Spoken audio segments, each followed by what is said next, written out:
Hello and welcome to Power of One, where we break from our format to bring you this special interview with Suketu Mehta here by the banks of the Sabarmati River in Ahmedabad.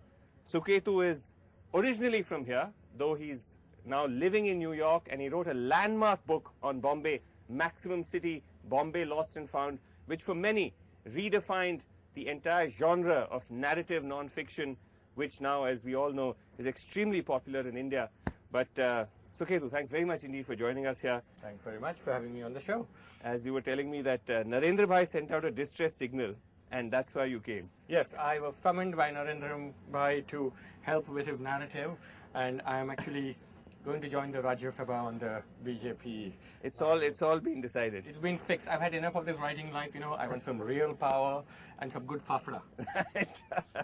And as we know, Narendra Bhai needs all the help he can get. He's facing such a one-sided battle.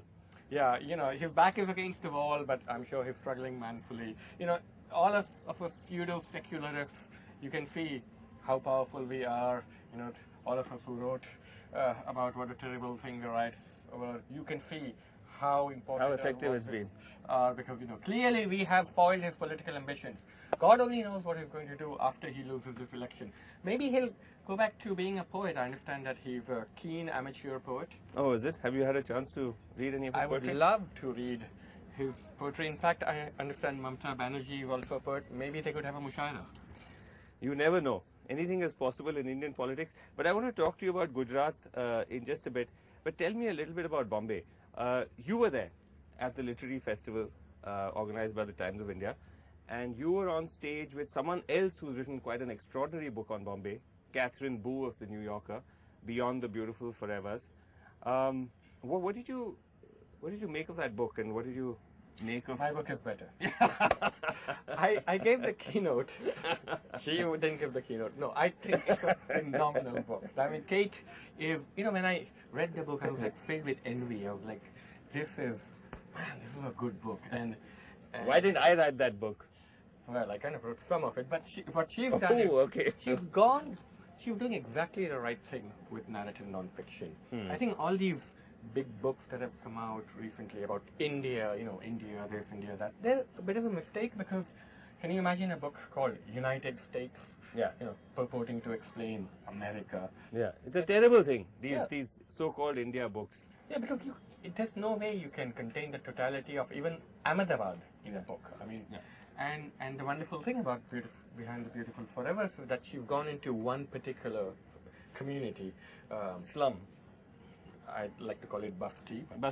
Slum. You know, community. Yeah. And they... Right along the airport. Right, near the airport. And she has brought out their lives in like a great novelist. And when we write about the poor, too often it's this kind of disaster porn where they're just nameless, numbered victims. You know, it's 50,000 people living in this part of Dharavi, and look how miserable they are. And what she's done is to bring alive their stories, so we know their names, each one has a character, a trajectory, and she's given them that respect of treating each of these people as individual characters. And what is extraordinary is that, being an outsider, she's an American, lives in America, she could get under the skin of these characters almost invisibly. You never sense her presence. She's almost ventriloquizing for them. That's right. And there's a writer that I would like to introduce to your audience. There's a wonderful American writer named Adrienne Nicole LeBlanc, and her book Random Family was an inspiration for both Kate Booth's book and mine. And it is this kind of approach. It's a book about these drug dealers, a family of drug dealers in the South Bronx. And she took her 10 years to write this book. And the same kind of approach, she goes into their lives. It's deep immersion journalism, but you don't sense the narrator's presence. Right. In my book, it's very much a memoir of yes, it's about your own experience and to Bombay, and so it's a different approach. But I respect Kate's approach, and I'm amazed that she could do it without speaking the language. I mean, she's translated as well doing this book. But you know, I think in general, in India, there's a lot of really interesting non-fiction coming out. And give me some examples of stuff that you've either been reading or which is coming up. Because there's a book called Following Fish. Yes, by Saman Subramaniam. You know, which is... I haven't read that, but that's supposed to be an excellent book. That's an excellent book. India's #1 news app. Just got even better.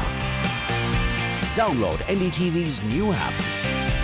Fully optimized for retina display. Full screen view.